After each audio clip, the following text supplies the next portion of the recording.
Assalamualaikum warahmatullahi wabarakatuh. Nama saya Amirah Kamalia binti Muhammad Kamil.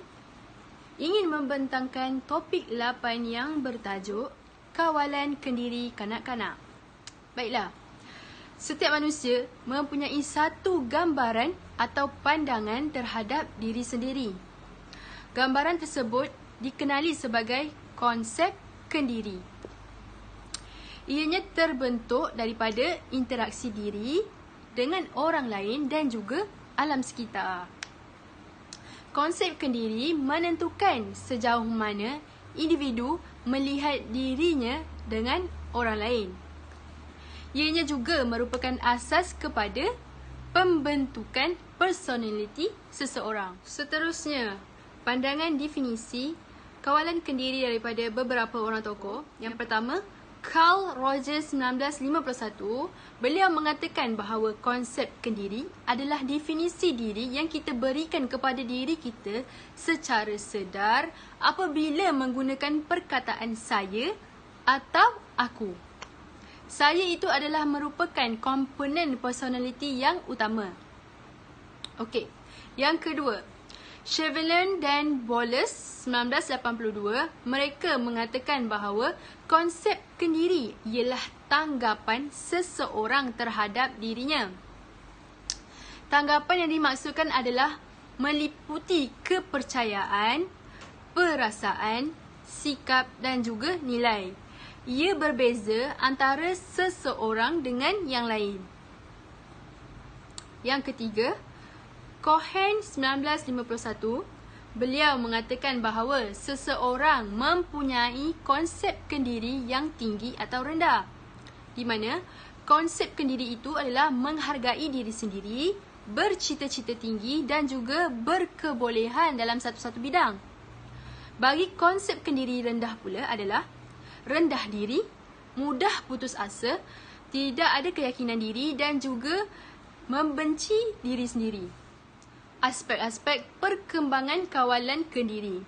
Baiklah, aspek-aspek ini terdapat 5 aspek. Yang pertama adalah pengetahuan kendiri, iaitu kesedaran tentang kewujudan kendiri dan juga proses mengenali diri, iaitu interaksi persekitaran dan juga penerokaan tubuh.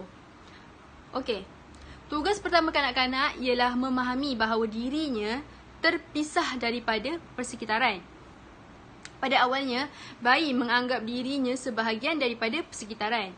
Melalui penerokaan bayi, mereka mula memahami bahawa diri mereka terpisah daripada persekitaran dan mempunyai rupa bentuk yang unik. Contoh, apabila bayi menyentuh sesuatu barang, barang tersebut akan bergerak. Dan apabila bayi menangis, ada orang yang datang untuk memujuk bayi tersebut. Dan apabila bayi senyum, ibu bayi akan membalas senyuman tersebut. Okey, semua proses ini melahirkan kesedaran tentang kewujudan kendiri dan seterusnya membantu ke arah pembentukan konsep kendiri kanak-kanak tersebut.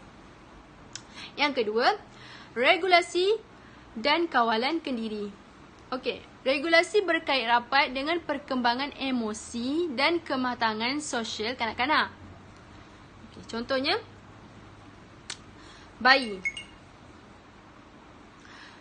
Okey, bagi bayi, kawalan kendiri bersifat primitif, iaitu kebanyakan bayi melibatkan proses biologi seperti menjerit, menangis apabila tak selesa dan juga lapar. Okey, bagi kanak-kanak berumur 2 tahun pula, iaitu kawalan fizikal. Okey, kanak-kanak pada umur ini, mereka sudah boleh menggerakkan sesuatu atau mendapatkan makanan, tetapi masih belum menyatakan perasaan secara verbal. Contohnya, mereka akan tarik baju ibu untuk mereka meminta makanan. Tapi mereka masih lagi tidak boleh menyatakan perasaan mereka, sama ada mereka sedih ataupun mereka berkecil hati. So, kanak-kanak pada umur ni mereka hanya boleh mendapatkan sesuatu melalui pergerakan mereka, tetapi masih lagi tidak boleh meluahkan perasaan mereka seperti orang dewasa. Baiklah, seterusnya saya serahkan kepada Siti Nurhidayah untuk meneruskan pembentangan. Baiklah, terima kasih Amirah Kamaliah. Seterusnya, saya Siti Nurhidayah akan menerangkan pula tentang penilaian dan juga penghargaan kendiri. Kita pergi dulu kepada penilaian kendiri. Okey, ianya adalah bagaimana individu ini melihat dirinya dari sudut pandang ataupun perspektif orang lain.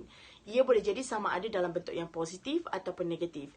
Dan dengan melihat diri mereka daripada sudut pandang ataupun perspektif orang lain, individu ini akan menemukan kelemahan dan juga kekuatan dirinya. Dan individu akan menjadi seorang yang orang kata optimistik sekiranya dia dapat menerima pandangan orang lain secara positif. Misalnya, jika dia menemukan kelemahan dirinya, maka dia cuba perbaiki dirinya dan tidak, orang kata, tidak marah dengan perspektif orang lain. Namun, jika seseorang individu ini mengambil sudut pandang orang lain itu secara negatif, maka dia akan mudah marah, mudah melenting ataupun mudah tersinggung dengan apa yang diperkatakan oleh orang lain terhadap dirinya. Jadi kita tengok pula kepada penghargaan kendiri.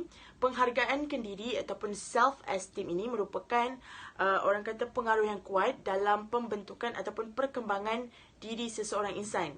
Okey, apabila kita sudah kenal diri kita, maka kita juga pasti akan kenal tentang kelemahan dan juga kekuatan diri. Dan ini akan menyebabkan kita percaya bahawa diri kita dapat mengharungi cabaran kehidupan. Okey, penghargaan kendiri merupakan penerimaan diri ataupun perasaan terhadap diri kita sendiri. Dan ianya wujud berdasarkan pembentukan peribadi seseorang. Okey, apabila kepribadiannya sihat, maka penghargaan kendirinya juga akan tinggi. Begitu juga sebaliknya. Dan terdapat dua komponen dalam pembentukan penghargaan kendiri. Yang pertama adalah keterampilan diri, di mana individu ini yakin dan percaya bahawa dirinya boleh melakukan sesuatu tugas. Dan yang kedua adalah nilai diri, di mana individu ini berasa senang, sayang, hormat dan juga bangga dengan diri sendiri. Dan kedua-dua komponen ini saling berkait rapat dan menyebabkan individu ini berasa senang dengan pembawakan dirinya. Baiklah, seterusnya adalah keyakinan diri ataupun self-efficacy. Okey, keyakinan diri ini adalah apabila seseorang individu mampu untuk melakukan sesuatu perkara kerana mempunyai rasa percaya terhadap dirinya. Dan efficacy pula adalah seseorang individu ini percaya bahawa dirinya boleh melakukan sesuatu hingga ke tahap tertentu. Okey, kita dapat lihat sekiranya seseorang mempunyai efficacy yang tinggi, maka dia juga mampu untuk mengawal motivasi diri, mengawal sikap dan juga mengawal persekitaran sosialnya. Maksudnya dekat sini, apabila kita mempunyai efficacy yang tinggi, maka segala tentang diri kita akan menjadi positif. Begitu juga sebaliknya. Okey, terdapat dua contoh situasi yang menunjukkan seseorang ini mempunyai efficacy yang tinggi. Okey, contoh yang pertama adalah seorang pelajar yakin dan percaya bahawa dirinya mampu untuk menjawab soalan peperiksaan kerana telah mengulang kaji pelajaran pada hari sebelumnya. Dan yang kedua adalah seorang pesakit yang menghidap penyakit kronik rasa percaya dan yakin bahawa dirinya mampu untuk sembuh daripada penyakitnya dengan berusaha bersungguh-sungguh dan mendengar nasihat daripada doktor. Jadi kita dapat lihat dekat sini bahawa kedua-dua situasi ini mereka mampu untuk mencapai sesuatu perkara itu dengan menanam rasa percaya dan juga yakin dalam diri mereka. Dan kita dapat lihat juga jika seseorang ini mempunyai keyakinan diri yang rendah, maka dia akan sentiasa berasa ragu-ragu untuk melakukan sesuatu. Dan dia juga akan merasakan bahawa dirinya akan dikritik oleh orang lain apabila mereka melakukan sesuatu perkara. Baiklah, yang terakhir adalah sempurnakan diri. Okey, jika kita lihat kembali di dalam teori Maslow, Sempurnakan diri merupakan keperluan manusia yang paling tinggi, di mana ianya hanya akan dicapai sekiranya seseorang individu itu memenuhi semua keperluan asas manusia. Okey, kita boleh lihat jika seseorang ini telah mencapai sempurnakan diri, pasti dirinya akan mampu untuk memberi komitmen yang tinggi apabila membuat sesuatu tugas.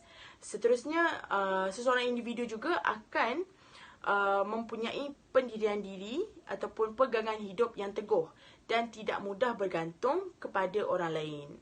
Baiklah, saya serahkan pula kepada Ida Rosliana untuk meneruskan pembentangan. Nama saya Ida Rosliana binti Muhammad Sani. Saya akan teruskan dengan perkembangan konsep kediri bayi dan kanak-kanak. Okey, yang pertama, ketika dilahirkan, kanak-kanak ni dia belum lagi membentuk konsep kendirinya. Okey, setelah berinteraksi dengan individu-individu di sekelilingnya, barulah konsep kendiri ni dibentuk. Okey, yang kedua pula ialah kanak-kanak ni dia mula menyedari kendiri ni semasa berumur 6 bulan. Okey, yang ketiga, setahun hingga 2 tahun. Konsep kendiri ni mula muncul. Ianya terbentuk apabila kanak-kanak ni dia mula mengenali diri secara fizikal dan menyedari dirinya adalah entiti yang terpisah ataupun berbeza. Sebagai contoh, gambar ataupun cermin muka. Okey, yang keempat, untuk 2 tahun, dia mula menggunakan kata ganti nama diri seperti macam saya ataupun adik. Okey, yang kelima pula, untuk 2 hingga 3 tahun, dia mencirikan diri mereka berasaskan kepercayaan biasa. Contohnya, adik suka susu ataupun contoh lain, apple adik.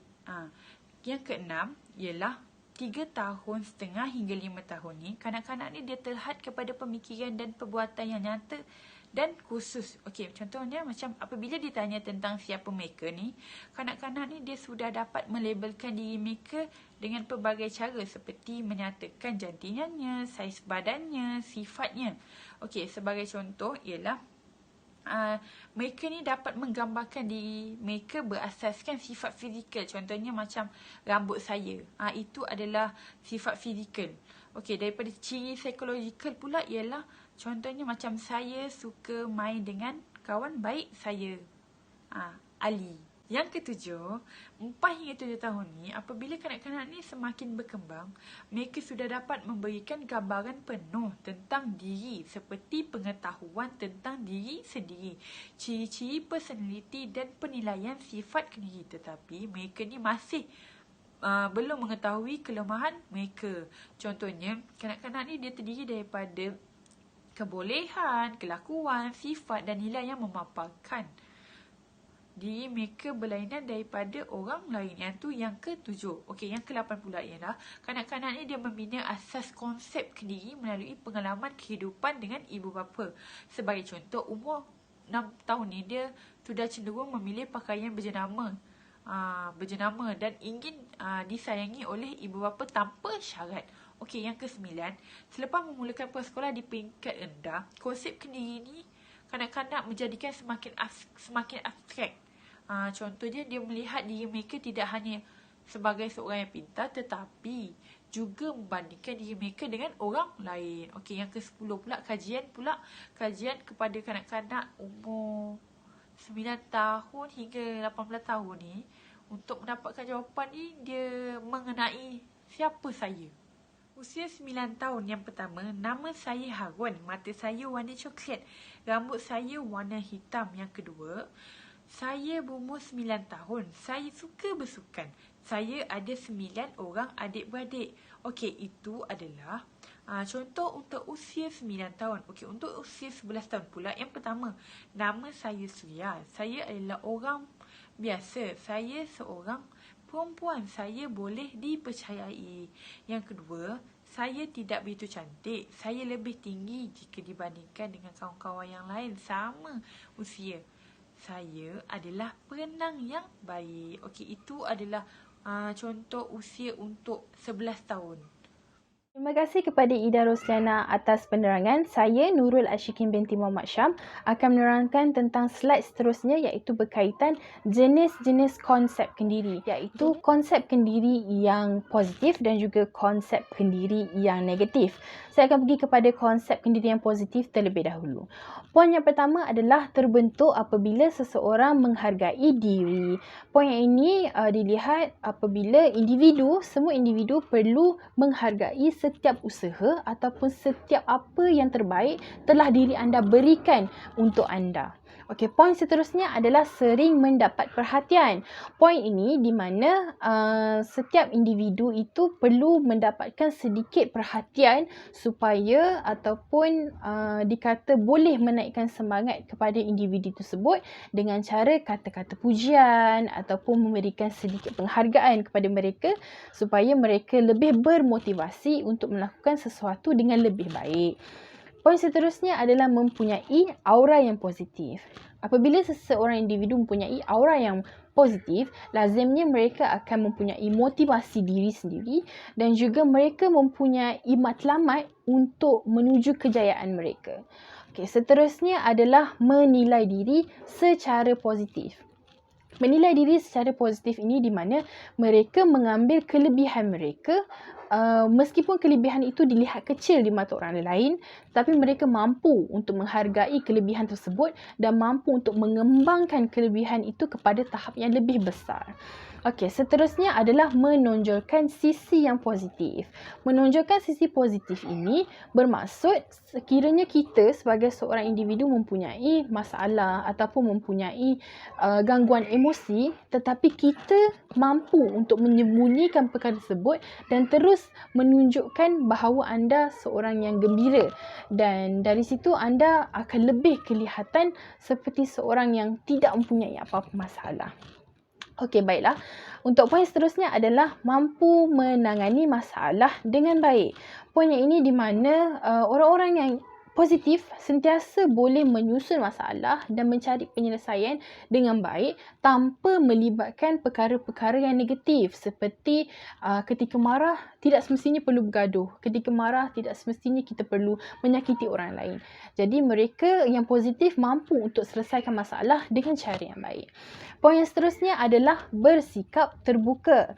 Okey, bersikap terbuka ini perlu ada dalam diri setiap individu supaya anda dilihat sebagai seorang yang open-minded, di mana anda menerima segala pendapat atau kritikan ataupun idea-idea baru daripada orang lain.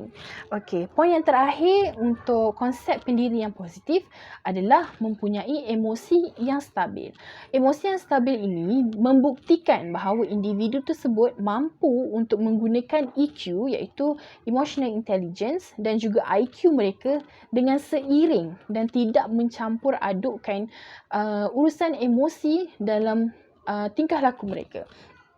Dan ketika mereka mampu mengawal emosi, bermaksud mereka sentiasa mempunyai kawalan emosi yang stabil dan baik. Baiklah, seterusnya saya akan menerangkan tentang konsep kendiri yang negatif. Poin yang pertama adalah kaitkan kegagalan dalam penyesuaian. Maksudnya di sini, individu itu sering mengaitkan kegagalan itu dalam setiap apa yang dia lakukan. Di mana sebagai contoh, mereka sering berkata, kenapa saya tak pandai? Kenapa saya tidak bijak seperti orang lain? Dan setiap apa saja kegagalan yang mereka lalui, mereka sering menyalahkan diri sendiri. Okey, poin kedua adalah kurang mendapat perhatian. Kadang-kadang terbentuknya atau terbinanya konsep kendirian negatif ini adalah disebabkan individu ini kurang mendapat perhatian seperti kata-kata pujian ataupun penghargaan meskipun dalam keluarga mereka sendiri. Okey, poin seterusnya adalah mempunyai aura yang negatif. Okey, mempunyai aura negatif ini di mana seseorang itu cenderung merasa bimbang atau risau yang berlebih-lebihan. Walaupun sebenarnya masalah yang mereka perolehi itu masalah yang mampu diselesaikan dengan cara yang baik, dan sebenarnya masalah itu masalah yang kecil sahaja. Tapi mereka yang terus berfikiran tentang masalah tersebut. Okey. poin yang seterusnya adalah menilai diri secara negatif. Menilai diri secara negatif ini di mana seseorang itu sering melemah-lemahkan diri sendiri dan berasa diri mereka itu tiada apa-apa yang boleh ditonjolkan kepada orang lain. Okey. Seterusnya adalah tidak menyedari kekuatan dan juga kelemahan diri.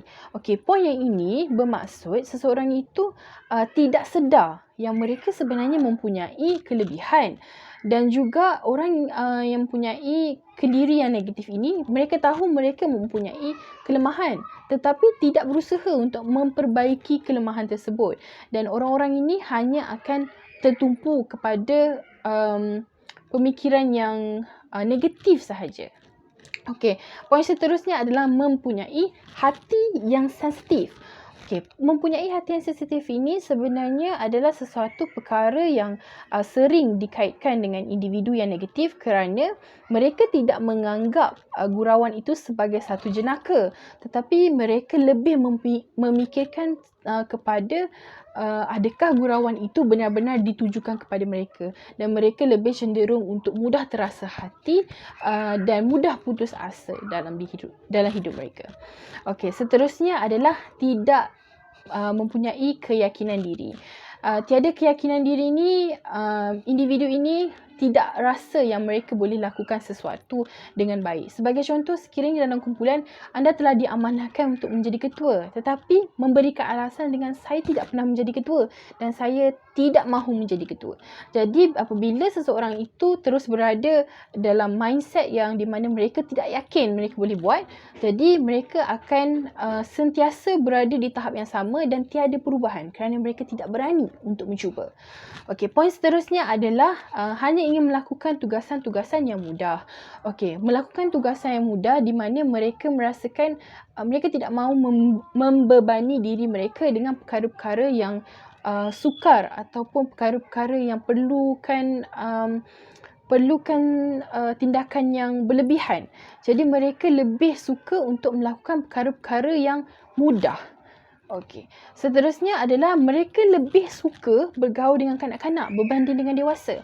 Kanak-kanak ini kita tahu sifatnya adalah seorang yang ceria dan kehidupan mereka lebih banyak perkara yang positif, tidak memikir kepada perkara-perkara yang negatif. Jadi oleh kerana itu mereka lebih suka bergaul dengan kanak-kanak berbanding dengan orang dewasa yang boleh memikirkan dua hala, iaitu perkara yang positif dan perkara yang negatif. Itu saja daripada saya.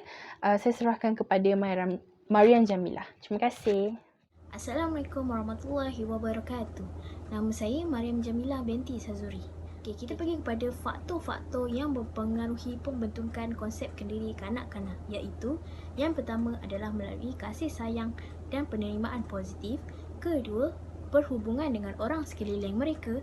Ketiga, status sosioekonomi keluarga, dan yang keempat adalah melalui faktor biologi. Kita pergi kepada kasih sayang dan penerimaan positif. Penerimaan positif akan membentuk penerimaan diri yang positif dalam diri kanak-kanak. Sebagai contoh, apabila mereka sentiasa diberi galakan dan dorongan, pastinya mereka akan membangkitkan semangat yang baik dalam diri mereka. Seterusnya, mereka mengenali diri melalui interaksi dengan ibu bapa dan penjaga. Kita pergi kepada perhubungan dengan orang di sekeliling. Sebagai contoh, melalui ahli keluarga, rakan sebaya, guru dan masyarakat sekeliling. Seterusnya, penghargaan, kasih sayang, komen, kritikan, hukuman atau dendaan akan memberikan kesan terhadap penerimaan kanak-kanak terhadap diri mereka. Seterusnya, status sosioekonomi keluarga. Kanak-kanak dari keluarga yang berpendapatan rendah mudah untuk mempunyai konsep kendiri yang negatif. Mereka akan mula membandingkan diri mereka dengan orang lain. Melalui faktor biologi pula, keupayaan kognitif mereka, kemahiran fizikal, rupa fizikal atau kecacatan akan menimbulkan perasaan rendah diri dan tidak yakin terhadap perkara yang mereka lakukan. Okey, seterusnya kita pergi kepada faktor-faktor yang menyebabkan konsep kendiri kanak-kanak menjadi negatif. Yang pertama adalah pengalaman pahit yang berkaitan dengan kegagalan individu. Kedua, kritikan secara negatif oleh ibu bapa atau guru terhadap kanak-kanak tersebut. Sekiranya mereka melakukan kesalahan, mereka dimarahi atau dikritik oleh ibu bapa juga adalah salah satu faktor yang mempengaruhi konsep kendiri negatif mereka. Yang ketiga, kanak-kanak kekurangan kasih sayang dan perhatian yang diberikan oleh ibu bapa, guru atau orang dewasa lain. Seperti kita tahu, kanak-kanak sememangnya memerlukan perhatian dan sememangnya mereka inginkan perhatian, dan sekiranya mereka gagal mendapatkan perhatian tersebut, ini juga adalah salah satu faktor yang menyebabkan konsep kendiri mereka menjadi negatif. Yang keempat, melalui kekurangan penerimaan, pengiktirafan dan pandangan yang rendah dari rakan sebaya. Sebagai contoh, kanak-kanak diejek atau diperlekehkan oleh rakan mereka juga menjadi salah satu faktor yang menyebabkan konsep kendiri mereka negatif. Seterusnya, pencapaian akademik, sukan, permainan yang rendah. Sekiranya mereka sukar mencapai tahap yang diinginkan, mereka jarang mendapat pujian dan penghargaan dari ibu bapa ataupun guru. Dari situ konsep kendiri mereka akan menjadi negatif. Okey, yang keenam, harga diri yang rendah. Sekiranya mereka merasa terlampau rendah diri, mereka sememangnya enggan menyertai kegiatan sosial yang boleh membawa perakuan dan penerimaan. Yang ketujuh, kedudukan sosioekonomi keluarga yang rendah. Okey, kita tahu kalau sekiranya kanak-kanak mula membandingkan diri mereka dengan kawan-kawan lain, sekiranya mereka tahu bahawa keluarga mereka tidak semampu atau sekaya orang lain. Yang ke-8, melalui ancaman dan tekanan dari ibu bapa, guru boleh menyejaskan pembentukan konsep kendiri yang positif kanak-kanak.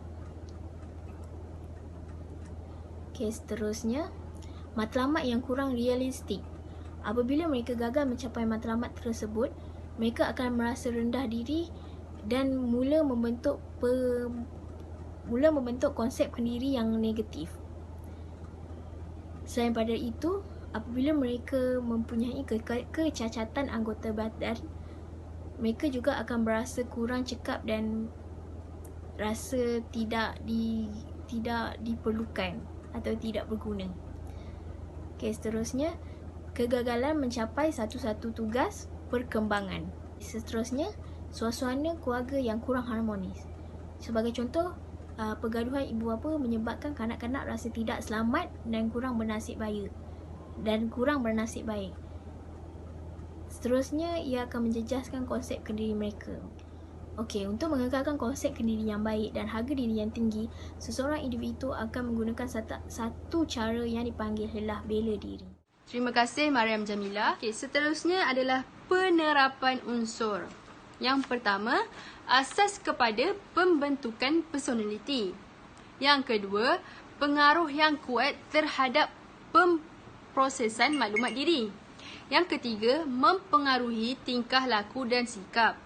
Di mana yakin dengan keupayaan diri dengan berusaha dan bersikap optimistik. Yang keempat, menghargai diri dan menerima diri seadanya. Iaitu mereka melakukan perkara-perkara yang baik kepada diri dan juga orang lain. Iaitu lebih kepada mereka menghargai diri dan juga orang lain. Yang kelima, faham baik dan buruk sesuatu tindakan. Okey. Untuk yang ini, mereka mengubah tingkah laku ke arah yang lebih baik untuk membentuk kawalan kendiri mereka kepada menjadi lebih baik. Kesimpulannya adalah membentuk peribadi yang baik dalam diri kanak-kanak. Yang kedua, membentuk konsep kendiri yang positif dengan cara memberi perhatian, kasih sayang dan juga sokongan. Yang ketiga, supaya kanak-kanak lebih menghargai diri dan menerima diri mereka seadanya. Baiklah, itu sahaja daripada kumpulan kami. Sekian, terima kasih.